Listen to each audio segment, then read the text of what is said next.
सबसे पहले तो आप सभी साथी शहर के विकास कार्यों को लेकर के जो प्रेस वार्ता की गई इसमें शामिल हुए, सबसे पहले तो आप सभी बधाई के पात्र हैं जो आपने इतने अहम मुद्दे के लिए अपना कीमती समय निकाला।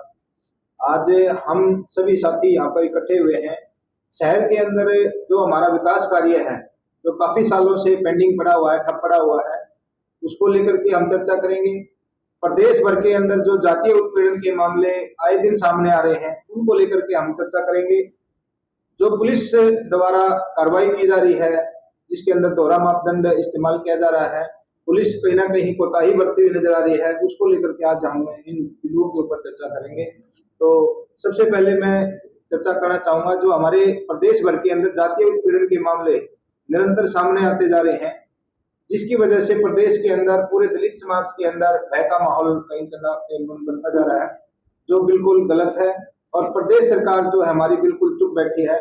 और सबसे ज्यादा जो मैं कहीं ना कहीं जिम्मेवार ठहराता हूँ, विपक्ष को ठहराने का काम करता हूँ, क्योंकि विपक्ष की जिम्मेवारी होती है जो पीड़ित पक्ष है उसकी आवाज कहीं ना कहीं सत्ता के कानों में डालना। जो आवाज है वो उठाने का काम विपक्ष का होता है, लेकिन हमारा जो विपक्ष है हरियाणा प्रदेश का, वो बिल्कुल चुप बैठा है, साइलेंट बैठा है। उसको राजनीति के अलावा कोई प्रदेश की जो जनता है उसे कोई सरोकार नहीं है। सारा का सारा विपक्ष अपनी राजनीति की रोटी सेकने में लगा हुआ है, और जो प्रदेश सरकार है वो अपनी मूक दर्शक बनी हुई सारा तमाशा देख रही है, क्योंकि प्रदेश सरकार को कोई फर्क नहीं पड़ रहा है कि वे प्रदेश की जो जनता है वो त्रस्त है, किस हाल में अपना जीवन व्यतीत कर रही है, किन हालातों से उनको गुजरना पड़ रहा है। तो आज तमाम मुद्दों को लेकर के हम चर्चा करने वाले हैं। जो जातीय उत्पीड़न के मुख्य जो मामले हैं, तो मैं उन पे नजर डालना चाहूंगा। सबसे पहले जो जींद के अंदर एक नाबालिग 12 साल के बच्चे के साथ में जो जातीय उत्पीड़न का मामला हुआ, उसके अंदर भी हमारी जो जींद की पुलिस है, जींद प्रशासन है, वो कहीं ना कहीं लापरवाही करता हुआ नजर आ रहा है, क्योंकि इसके अंदर सिर्फ और सिर्फ एक जो मुलजिम था उसको गिरफ्तार किया गया है। उसके अलावा जो बाकी आरोपी थे उनको अभी तक गिरफ्तार नहीं किया गया है, जो कि कहीं ना कहीं पुलिस का ढीला रवैया नजर आता है।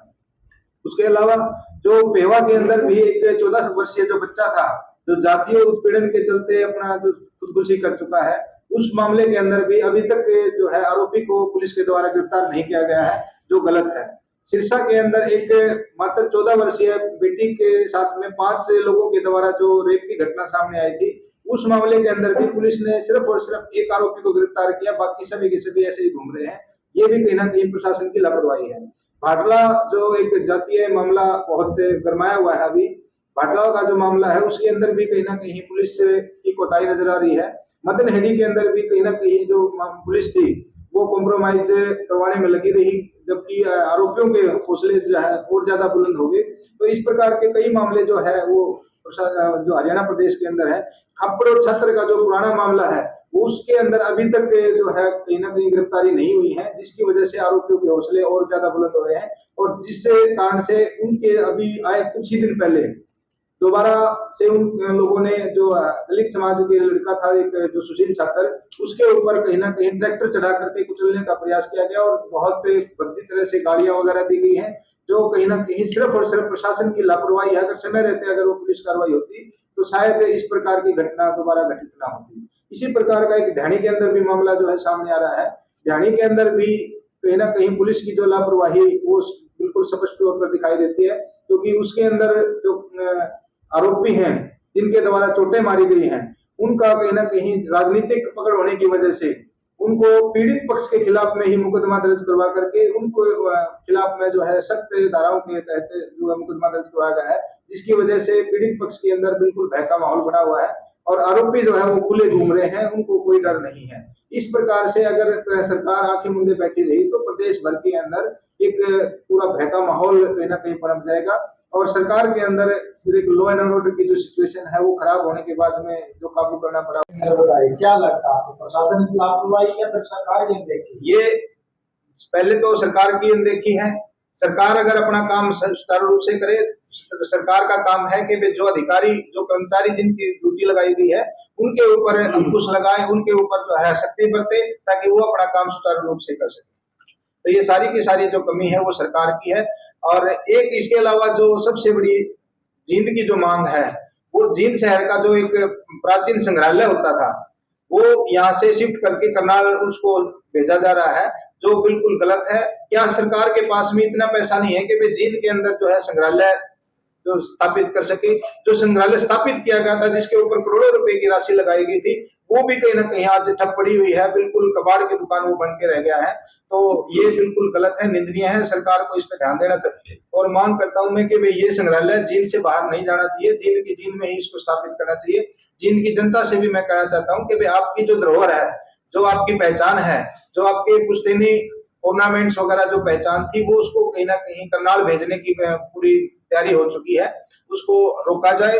तो प्रशासन से मांग की जाए कि वे उसको यहाँ जींद से करनाल शिफ्ट ना किया जाए। सरकार द्वारा बीपीएल कार्ड का 39 किलो 100 रुपए का तेल दे रहे हैं जी। क्या सरकार की योजना ये ग्रामीणों को जो गरीब लोग पहले तो लोगों को गरीब बनाती है, ये सरकार की नीति है। पहले पीटो और फिर उनको पुचकारो। आज पहले उनको जो है कहीं ना कहीं 80 करोड़ जो जनता है उसका नाम हवाला देते हैं हमारे प्रधानमंत्री जी कि वे 80 करोड़ जनता को हम राशन दे रहे हैं फ्री। फ्री के नाम पे वो पैसे भी कलेक्ट कर रहे हैं, सारे सब कुछ हो रहे हैं। 2 रुपए किलो भी मिलता है, 20 रुपए का तेल भी मिलता था, लेकिन चलो फिर भी उसको फ्री के नाम से वो कहीं ना कहीं अपनी चर्चा करते थे कि हम फ्री दे रहे हैं। आज उसको बढ़ा करके 100 रुपए कर दिया गया 2 लीटर तेल की कीमत। तो 2 लीटर तेल 50 रुपए लीटर में और 100 रुपए लीटर में कितना अंतर रह गया? वो तो कोई ज्यादा मार्जिन नहीं रहा। ये सरकार की बिल्कुल गलती थी। या तो देना ही है तो ढंग से दो, और जिसको देना है, मैं तो एक चीज और कहता हूं, जो राशन कार्ड है वो बिल्कुल गलत बने हुए हैं, निराधार बने हुए हैं, बगैर किसी आधार के किसी का राशन कार्ड बना दिया, किसी का काट दिया।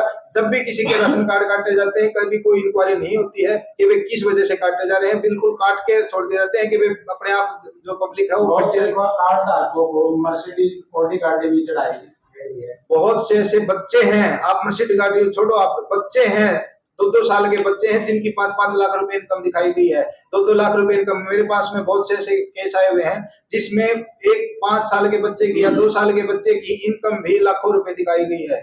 तो ये बिल्कुल निराधार बातें हैं।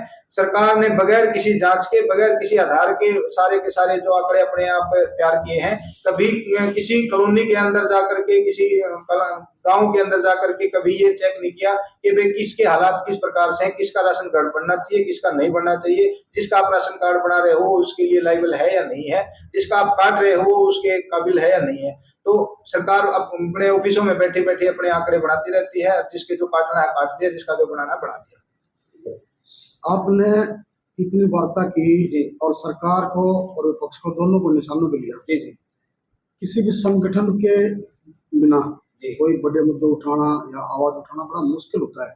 आपके पास कोई संगठन है सरकार के खिलाफ, किस बिना पे बोल रहे हो? देखिए, मैं सिर्फ और सिर्फ इस देश का नागरिक हूँ, इस प्रदेश का नागरिक हूँ, इस शहर का नागरिक हूँ, जिसके बिना पे मैंने आज आप लोगों को आज यहाँ इस प्रेस वार्ता के अंदर शामिल किया, बुलाया है। आपका भी धन्यवाद मैं दोबारा करता हूँ कि आपने इतना अहम मुद्दा उठाने के लिए, चर्चा करने के लिए अपना कीमती समय निकाला। मैं इस देश का नागरिक होने के नाते ये सारी की सारी जो है मुद्दे अपनी आवाज उठा रहा हूँ, क्योंकि जरूरी नहीं है कि वे एक संगठन ही है, क्योंकि बहुत से ऐसे संगठन हैं सिर्फ और सिर्फ सरकार के चाटुकार बन के रह गए हैं। बहुत से हमारे नेता हैं जो सिर्फ और सिर्फ सरकार से ग्रांट लेने के लिए, बजट लेने के लिए उनसे चुपचाप अपना सब कुछ तमाशा देख रहे हैं। बहुत से ऐसे हमारे ठेकेदार हैं जो अपने निजी कार्य साधने के लिए आज सरकार के कहीं ना कहीं चाटुकार बने बैठे हैं, उनके कातिया के कुत्ते बने बैठे हैं। मैं उन सभी को चेताना चाहता हूं कि भाई इस प्रकार की घटिया हरकतों को छोड़ो। आप लोगों के अधिकार, आप लोगों को जो नेता बनाया जाता है सिर्फ और सिर्फ इसलिए बनाया जाता है कि आप सरकार के अंदर जाकर के, सरकार कहीं ना कहीं शामिल होकर के जनता के मुद्दे उठाओ, जनता की जरूरतों को उठाओ, पीड़ितों की आवाज उठाओ, लेकिन आप सारी की सारी चीजों को दरकिनार करके सिर्फ और सिर्फ अपने निजी हित पे लगे हुए। ये केवल प्रेस वार्ता तक सीमित नहीं है मुद्दा, या धरातल पर भी कभी देखने को मिला कुछ? हम जब तक इन सीवरेज व्यवस्था ठप पड़ी हुई है उसको जल्द से जल्द चालू करवाना चाहिए, क्योंकि अगर सीवरेज व्यवस्था की वजह से बड़े जो सेक्टर हैं, कॉलोनियां हैं, जो पुरानी कॉलोनियां हैं वो तो फिर भी बची हुई हैं, लेकिन जो बाहरी क्षेत्र है जिसको हम नया जींद बोलते हैं वो कहीं ना कहीं इसकी चपेट में आया है। और वहां पे कॉलोनियों के अंदर सीवरेज व्यवस्था चालू ना होने की वजह से वहाँ पे गलियों के अंदर गंदा पानी जो है वो खड़ा होता है, जिसकी वजह से काफी बीमारियां भी पनपती हैं और आने जाने में भी असुविधा होती है। और आए दिन उन चीजों को लेकर के कहीं ना कहीं आस पड़ोस के व्यक्तियों के साथ में झगड़ा होता है, क्योंकि गंदा पानी इकट्ठा खड़ा हो जाता है और जिसको लेकर के वहाँ पे काफी झगड़े जो सामने आ रहे हैं। तो इस पे भी थोड़ा है ना ध्यान देना चाहिए, ताकि भाई इस प्रकार की घटनाओं से कहीं ऐसा ना हो कोई बड़ा हादसा हो जाए। उसके अलावा जो अमृत योजना के तहत में जो पानी सालों पहले आना चाहिए था, बहुत लगभग 10 से 15 साल पहले अमृत योजना के तहत में झील के अंदर जो भाखड़ा का पानी आना था, हर बार चुनावी स्टंट इसको बना करके रख दिया है। कोई ना कोई बहाना बना दिया जाता है कि भाई हम पानी अभी महीने में ले आएंगे, 10 दिन में ले आएंगे, महीने में ले आएंगे, 6 महीने में पानी चालू हो जाएगा। लेकिन सालों बीत जाने के बाद में भी आज तक एक बूंद भी जो है अमृत योजना के तहत में पानी लोगों को नसीब नहीं हुआ है, जो कि बिल्कुल गलत है। और पूरा शहर के अंदर पानी की जो असुविधा हुई पड़ी है, जिसकी वजह से लोगों को बहुत परेशानी का सामना करना पड़ रहा है। तो प्रशासन को इस पे ध्यान देना चाहिए। उसके अलावा जो बारिश का जो सीजन शुरू हो चुका है, बारिश के पानी से निपटने के लिए भी प्रशासन के द्वारा कोई ठोस कदम नहीं उठाए गए हैं, क्योंकि अभी थोड़ी सी बारिश हुई थी, उसकी वजह से ही पूरा का पूरा शहर जो है जलमग्न हो गया था। बहुत सी जगह बड़े बड़े हादसे हुए हैं, कई जगह जो गाड़ियों को नुकसान हुआ है, कई जगह जो लोगों को चोटें आई हैं। तो इसके लिए भी प्रशासन को कोई ना कोई ठोस कदम उठाने चाहिए, ताकि भाई अगर बाढ़ जैसी अगर हालात आ जाती है तो उसको नहीं सामना करने के लिए भी हमारे पास में मजबूती के साथ में उनका सामना किया जा सके। लाइटें जो पूरे शहर के अंदर लाई गई हैं, वो सारी की सारी मोस्टली 40% के आसपास में ठप पड़ी रहती हैं। दिन में जलती रहती हैं, रात को बंद हो जाती है, जबकि जरूरत उनकी रात को होती है। और उसके अलावा भी उसके ऊपर जो है मेंटेनेंस के नाम पे करोड़ों रुपए की ग्रांट आती है, तो सारी की सारी गोलमाल होता है। ये जग जाहिर है, सब चीजें कोई अनजान ही होगा जो जिसको ये बातों का पता नहीं होगा। तो ये सारी की सारी जो गोलमाल हो रहा है, इसे रोका जाए और जो शहर के अंदर लाइटें लगाई गई हैं उनका कहीं ना कहीं दोबारा से उनको ठीक करवा के दुरुस्त करवाया जाए, और उनका जो मैकेनिक या उनका जो केयर टेकर है उसके ऊपर भी कहीं ना कहीं सख्ती बरती जाए, क्योंकि वो बड़ी लापरवाही बरता है। अगर लाइटें चल रही है तो चलती रहती हैं, अगर बंद है तो बंद ही पड़ी रहती है, उनका कोई केयर टेकर नहीं है। उसके अलावा जो स्कूलों के अंदर ये बेसमय रहते इन सभी मामलों के ऊपर संज्ञान लिया जाए और प्रशासन को कहीं ना कहीं आदेश दिए जाए कि जल्द से जल्द इन मामलों को निपटाया जाए। भिवानी के अंदर भी एक मामला जो है बहुत वायरल हो रहा है, जिसके अंदर 5 दलित महिलाओं के साथ में मारपीट की गई है सवर्ण समाज के किसी व्यक्ति के द्वारा, बाप और बेटे के द्वारा।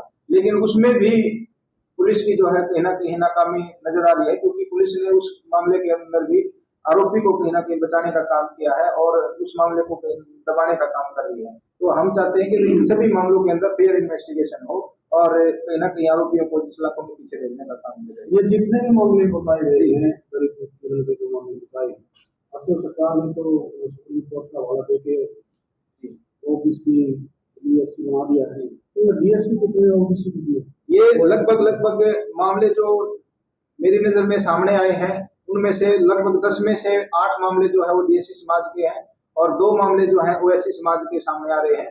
और मैं आप लोगों के चैनल के माध्यम से आपके सवाल का अच्छा सवाल किया आपने, जिससे मुझे भी कहीं ना कहीं ज्ञात हुआ कि वे हमारे जो बंटवारे की वजह से, हमारा अलग होने की वजह से आज कहीं ना कहीं जातीय उत्पीड़न के जो मामले हैं वो कहीं ना कहीं बढ़ रहे हैं, जिनकी संख्या निरंतर बढ़ती जा रही है। वो सिर्फ हमारी फूट का कारण है।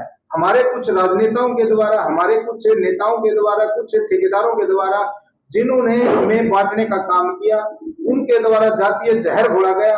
आपस में भाईचारा कायम करने के बजाय आपस में हमें कहीं ना कहीं एक दूसरे का दुश्मन बनाया गया, जिसकी वजह से आज कहीं ना कहीं सवर्ण समाज के हौसले जो इतने बुलंद हो गए हैं कि वो दलित समाज के ऊपर उत्पीड़न करने पर आतुर हो चुके हैं, जिसकी वजह से हर दिन कोई ना कोई नया मामला सामने। लेकिन सरकार के जो कैबिनेट मंत्री जी, उन्होंने सब तरह का डीएससी का अगर कोई सबसे बड़ा कल्याणकारी या भगवान बता दिया है तो मुख्यमंत्री वो कृष्ण बेदी ही है, जिन्होंने बाबा साहब भीमराव अम्बेडकर जो हमारे सबसे बड़ी ढाल है, जिसकी वजह से आज हमारा अस्तित्व बचा हुआ है, उन बाबा साहब की जो कहीं ना कहीं प्रतिमूर्ति हमारे जो मुख्यमंत्री नायब सैनी उनसे करने का काम किया है, उनके तुलना उनके साथ में करने का काम किया है।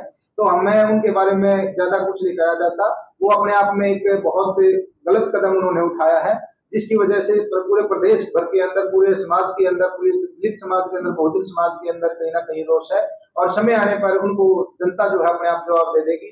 क्योंकि मैं आप लोगों के चैनल के माध्यम से इतना और बता देना चाहता हूँ आपके सवाल के हिसाब से कि वे पीछे हमने उनका जो इस वजह से पुतला फूका था, उसमें कहीं न कहीं हमारे ऊपर धमकी भरे फ़ोन हमारे पास आ रहे हैं।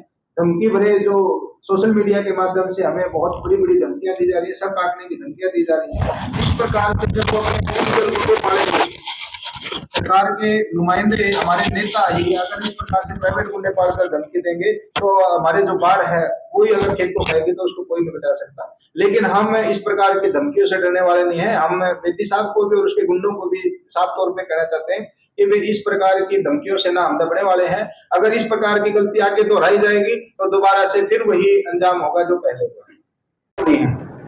जो आउटर कॉलोनियां हैं, जो नई कॉलोनियां काटी जाती हैं, उसके अंदर जब निर्माण हो जाता है तो प्रशासन को कहीं ना कहीं ध्यान आता है कि भाई ये अवैध निर्माण है। जब कोई कॉलोनी काटी जाती है तो भी प्रशासन को पता होता है कि भाई ये कॉलोनी कट रही है, यहाँ पे मकानों का निर्माण हो रहा है, शोरूम वगैरह बनाए जा रहे हैं, दुकानें बनाई जा रही हैं। जब वो बन के तैयार हो जाती हैं तो वो अपना पंजा लेकर के, पीला पंजा लेकर के वहां पे पहुंच जाते हैं, बुलडोजर चला देते हैं, जो कि बहुत बड़ा नुकसान है। आज आप जींद शहर के नए बस स्टैंड के पास में जाकर के देखो, ऐसा लगता है जैसे हम तालिबान में आ गए हैं। जो एक तालिबान का नक्शा हमारे दिमाग में चल चुका है, जो हमारे फोटो वायरल हो रहे हैं सोशल मीडिया के ऊपर, तो उनको देख करके उस तालिबान की याद आती है कि भाई वो तालिबान हमारे जींद शहर के अंदर भी है। जगह जगह पर कहीं ना कहीं बुलडोजर के द्वारा तोड़-फोड़ मचाई जा रही है, जिसकी वजह से कहीं ना कहीं आर्थिक जो है नुकसान पब्लिक को भी होता है और जो हमारे व्यापारी हैं उनको भी होता है। तो ये बिल्कुल गलत है, ये इस निंदनीय है। इसके ऊपर जो है ना सरकार को ध्यान देना चाहिए, या तो पहले ही रोक लगाओ या फिर जो बनकर तैयार हो गया है उनको गिराने का उनका कोई अधिकार नहीं। के विकास कार्यों को लेकर के हम चर्चा करना चाहते थे कि भी शहर के अंदर बहुत से ऐसे काम हैं जो अभी तक पेंडिंग पड़े हुए हैं। सरकार बिल्कुल भी इस चीज के ऊपर कोई ध्यान नहीं दे रही है। इसलिए मैं आप माध्यम से जो मुख्य मांगे हैं, मुख्य जो मुद्दे हैं उन पे कहीं ना कहीं प्रकाश डालना चाहूंगा। एक तो सिविल हॉस्पिटल के अंदर स्टाफ की कमी है, बहुत जो है स्टाफ अभी तक इसके अंदर ऐड होना है वो अभी तक नहीं किया गया। काफी समय से जो है स्टाफ की मांग चल रही है लेकिन नई भर्तियां नहीं की जा रही हैं। पीजीआई जो हमारा यहाँ पे जींद शहर के अंदर बन रहा है वो काफी सालों से लंबित पड़ा हुआ है, उसकी ओपीडी अभी तक चालू नहीं होती है। सिर्फ और सिर्फ एक इलेक्शन स्टंट बना करके उसको रख दिया गया है। इलेक्शन आता है तो हाँ आप इसकी ओपीडी चालू करवा देंगे, ओपीडी चालू करवा देंगे। आए दिन कोई ना कोई इलेक्शन आता है, आए दिन उनका एक बहाना मिल जाता है कि वे ओपीडी चालू करवाएंगे, लेकिन अभी तक सालों बीत जाने के बाद में भी उसकी ओपीडी चालू नहीं करवाई है। जो जल्द हम करते हैं फिर इसकी जल्द चालू करवानी चाहिए।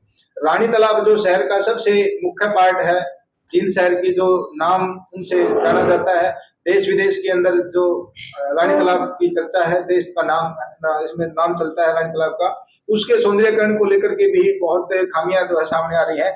इसके अंदर करोड़ों रुपए की लागत से जो लाइटें लगाई गई थी वो सारी की सारी ठप पड़ी हुई है। जो वहां पे बाबा साहब की प्रतिमा स्थापित की गई है उसके अंदर जो वहां पे आए दिन कहीं ना कोई पार्ट जो है वो खंडित होता रहता है, जिसकी कहीं ना प्रशासन अनदेखी करता है। और उसके अलावा हम मांग करते हैं कि रानी तालाब के बाबा साहब की प्रतिमा के ऊपर और जो उसका सर्कल है उसके अंदर कहीं ना कहीं सीसीटीवी कैमरे लगवाने चाहिए, ताकि भाई वहां पे जो नशेड़ी व्यक्ति नशा करते हैं वहां बैठ करके उनसे कहीं ना कहीं निजात पाई जा सके, उनके खिलाफ कानूनी कार्रवाई की जा सके। जो वहां पे लाइटें हैं बाबा साहब की प्रतिमा के पास में वो बिल्कुल टपड़ी हैं, वो तुरंत प्रभाव से चालू होनी चाहिए, ताकि भाई वहां पे जो आपराधिक प्रवृत्ति के व्यक्ति आते हैं उन पे अंकुश लगाया जा सके। बच्चों का बहुत बुरा हाल हुआ पड़ा है, कहीं स्टाफ नहीं है, कहीं सुविधाओं का अभाव है, बच्चों के लिए बैठने की जगह नहीं है। कोई जो प्राइमरी स्कूल है वो कोई पंचायती जगह के अंदर चल रहा है, किसी की चौपाल के अंदर चल रहा है, कोई कम्युनिटी सेंटर के अंदर चल रहा है, कोई निजी मकान लेकर के चला रहा है। तो इस प्रकार की कहीं ना कहीं सरकार की जो लापरवाही है वो सामने आ रही है। प्रशासन सरकार जो होती है, सरकार का काम है कि वे बच्चों को शिक्षित करे, ताकि वे वो शिक्षित होकर के कहीं ना कहीं आगे जाकर के वो देश सेवा में योगदान कर सके। लेकिन बच्चों को कहीं ना कहीं शिक्षा से वंचित रखने का एक बहुत बड़ा षड्यंत्र सरकार का जो चल रहा है, क्योंकि छोटे बच्चे होते हैं उनको बहुत दूर दूर जाना पड़ता है स्कूलों के अंदर। बहुत से ऐसे पेरेंट्स हैं जो अपने बच्चों को प्राइवेट स्कूलों के अंदर नहीं भेज सकते, यातायात के साधन जो है उपलब्ध नहीं करवा सकते, तो उन पेरेंट्स को बड़ी परेशानी होती है। वो मजबूरी वश उन सरकारी स्कूलों के अंदर जैसे तैसे अपने बच्चों को डाल देते हैं, वहां पर सुविधा न होने की वजह से बच्चों को बहुत परेशानी होती है। और मैं सरकार से मांग करता हूं कि वे जिस प्रकार से आप स्कूलों को बंद करने का प्रयास कर रहे हो, आपको चाहिए कि स्कूलों की संख्या जो है बढ़ाई जाए, ना कि घटाई जाए। आप प्रयास करो कि स्कूलों की संख्या जो है कहीं ना कहीं घटाई जाए, ताकि भाई उनको सुविधा मिल सके। आप प्राइवेटाइजेशन को जो बढ़ावा देना चाहते हैं वो गलत है। आप लोगों को चाहिए कि भाई आप जो स्कूल हैं उनके अंदर स्टाफ की पूर्ति करो, नई भर्तियां लागू करो, जो बच्चे हैं उनके लिए यातायात के जो व्हीकल हैं जो उनका प्रबंध करो, गांव से जो बच्चे शहरों के अंदर पढ़ने के अंदर आते हैं उनके आने जाने के यातायात का जो प्रबंध करना चाहिए, ताकि वो बच्चे जो बेटियां हैं खास करके जो गांव से शहर के अंदर आती हैं उनको बड़ी असुविधा का सामना करना पड़ता है। आए दिन जो घटनाएं जो है वो सामने आ रही हैं, तो इसके ऊपर बहुत ध्यान देने की जरूरत है सरकार को।